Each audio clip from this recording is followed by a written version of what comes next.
भगवान समय समय पर अपनी सत्ता का दर्शन करवाते हैं। विचार करिए, अभी इतना बड़ा अहमदाबाद में हादसा हुआ ना,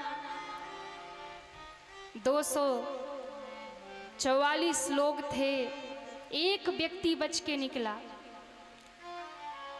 एक व्यक्ति। आप सोचिए, इतनी भयंकर आग थी, इतना भयंकर वो हादसा था, सब कोई नहीं बचा। लेकिन क्या चमत्कार, क्या ठाकुर जी की कृपा। शायद जितने लोग थे सबका बुलावा एक ही साथ आया था, सबकी श्वासें शायद एक ही साथ समाप्त थी। और जिस बिल्डिंग पे गिरा उसमें जो छात्र थे, जो डॉक्टर थे, सब बैठे थे भोजन करने। कितने आनंद से भोजन कर रहे थे। किसी के हाथ में चम्मच थी महाराज, एक ऐसी लाश मिली। सब आनंद से भोजन कर रहे, किसी को नहीं पता आसमान से कब वो मौत आग बन करके गिरी। भोजन धरा का धरा रह गया, मुंह में डाला हुआ कौर भीतर गया कि नहीं गया। विचार करिएगा, एक निवाला आप खा नहीं सकते उसकी इच्छा के बिना। मुंह में जिसने निवाला डाला वो भीतर गया कि नहीं गया, किसी ने डाला मुंह में कि नहीं डाला, किसी को खबर नहीं था कि अभी ऊपर से क्या गिरने वाला। और जो बैठे थे उन्हें भी खबर नहीं था कि अभी हम उड़ान भर रहे हैं, हंस रहे हैं, खिलखिला रहे, और अभी 10 मिनट बाद ये जिंदगी समाप्त हो जाएगी। और एक व्यक्ति उसमें से निकल गया बच करके, जहां की सारी बिल्डिंगें जल गई हैं, काली पड़ गई, सारे वृक्ष वहां के काले पड़ गए, लकड़ियां काली पड़ गई है कोयले जैसी। और उसमें एक व्यक्ति कैसे जिंदा निकल के आया, यही ठाकुर जी के होने का प्रमाण है। उसकी श्वासें बची थी, उसका जीवन बचा था, अभी उसको जीवित रहना था। वो बच करके उस भयंकर प्रलय से निकल करके आ गया। यही ठाकुर जी के होने का बोध है। और एक बात, भगवत गीता सुरक्षित निकली है। जहां वो पूरा विमान लोहे का जल करके खाक हो गया, राख हो गया, जहां इतने सारे लोग एक ही बार में समाप्त हो गए, वो बिल्डिंग समाप्त हो गई, जल करके राख हो गई। भगवत गीता उसमें सुरक्षित मिली। एक भी पन्ना उस भगवत गीता का जला नहीं, ना तो उसका पेज जला है, ना उसका ऊपर का कवर, वैसा का वैसा ही भगवत गीता सुरक्षित निकल गया। ये भगवान के होने का प्रमाण है। पर हम समझते कहाँ हैं, हम मानते कहाँ हैं। ईश्वर की सत्ता हम मानते नहीं हैं। इसलिए भैया ध्यान रखिएगा, एक उसकी ही सत्ता सर्वव्याप्त है और वही सर्वकाल रहने वाला है। जब इस सृष्टि में प्रलय होता है, कुछ नहीं बचता है, तो मेरे भगवान की सत्ता रहती है। आज सृष्टि है तो भी भगवान की सत्ता है, कल को सृष्टि नहीं थी तो भी भगवान थे, आज सृष्टि है तो भी भगवान है, और कल को ये सारी सृष्टि समाप्त होगी, प्रलय हो जाएगा, तो भी अगर कुछ बचेगा तो केवल और केवल एक भगवान की सत्ता बचेगी, केवल एक भगवान बचेंगे। इसलिए उनके नाम का आश्रय लिया जाए, भगवान का जीवन में आश्रय लिया जाए, भगवान से जुड़ा जाए।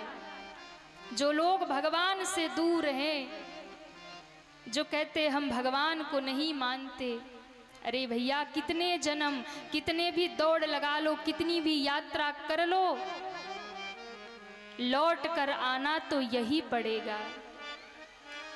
इनके चरणों के सिवा कोई और ठिकाना नहीं है, एक भी श्वास का भरोसा नहीं है। इसलिए हरि नाम लीजिए, हरि सुमिरन कीजिए, भगवान के चरणों को पकड़ लीजिए। और एक बात, भगवान तब मिलेंगे जब किसी गुरु का सानिध्य होगा। इसलिए जीवन में किसी सच्चे गुरु, किसी सच्चे सतगुरु का सानिध्य लीजिए, किसी गुरु के चरणों में शरणागत हो जाइए और गुरु के चरणों को पकड़ करके भगवत मार्ग तक की यात्रा संपन्न करिए। बहुत जरूरी है। एक जीवन में गुरु होना चाहिए। कब करें गुरु? तो भैया भक्ति करने की कोई उम्र नहीं होती। ध्रुव और प्रहलाद ने तो छोटी सी अवस्था में भगवान की भक्ति करके गुरु के चरणों का आश्रय लेकर भगवान को प्राप्त कर लिया। जिसके चरणों में बैठकर, जिसकी वाणी सुनकर मन को शांति मिले, जहां आपकी श्रद्धा जगे और आपको लगे कि हमें गुरु करना है, और जिस वक्त मन में ये भाव आ जाए उसी वक्त गुरु धारण कर लेना चाहिए, क्योंकि इस जीवन का कोई भरोसा नहीं, न जाने कौन सी श्वास अंतिम श्वास हो जाए। हम नहीं कह सकते। उन यात्रा कर रहे लोगों में किसी ने नहीं सोचा होगा जो हमने चाय पी है वो आखिरी होगी, जो हमने सेल्फी ली है वो आखिरी होगी, जो हम मुस्कुरा रहे हैं ये आखिरी मुस्कान है, उसमें से किसी ने नहीं सोचा था। साथ क्या गया आप बताइए ना, साथ क्या गया? जो डॉक्टर बनने की तैयारी कर रहे उस बिल्डिंग में बैठे थे, उन्हें क्या पता था कि ये भोजन जो आज दोपहर में हम करने बैठे ये आखिरी भोजन होगा, ये आखिरी दर्शन है, ये आखिरी थाली है। जो अपने परिजनों से मिल करके, कोई अपने परिजनों से मिलने जा रहे थे, कोई अपने स्वदेश लौट रहे थे, कोई अपनों से मिलकर जा रहे थे, कोई अपनों से मिलने जा रहे थे, किन्हें पता था ये अंतिम दर्शन होगा। आज उनके घरों में क्या बीत रही है ये तो वही जान रहे हैं। इसलिए कुछ साथ नहीं जाता और कोई साथ नहीं जाता, केवल और केवल आपका किया हुआ भजन सुमिरन ही आपके साथ जाता है किसी भी अवस्था में। इसलिए जब भी आपको लगे कि अब हमें गुरु की शरण में जाना है, और जल्दी से जल्दी, क्योंकि भैया जीवन बहुत छोटा है, हम इसे बहुत बड़ा मानते हैं ना, बहुत छोटा, एक श्वास का भी भरोसा नहीं है, एक क्षण का भी भरोसा नहीं है।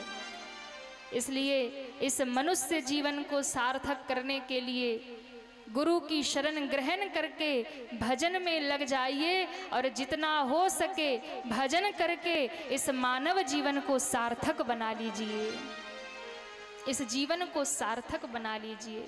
इसलिए जीवन में सबसे पहला काम गुरु धारण करिए। क्यों? क्योंकि गुरु के बिना किया गया पूजा पाठ धर्म सत्कर्म दान आपका सफल नहीं होता। आप धर्म करोगे फल तो मिलेगा, लेकिन करोगे 10 गुना तो मिलेगा 1 गुना। लेकिन जब आप गुरु धारण कर लेते हैं, जब आप गुरु मंत्र धारण कर लेते हैं, किसी गुरु की शरण ग्रहण करके, और आप जब भजन करते हैं, धर्म करते हैं, सत्कर्म करते हैं, दान करते हैं, करेंगे 1 गुना तो मिलेगा 1000 गुना। क्योंकि गुरु के सानिध्य में आप समर्पित हो गए।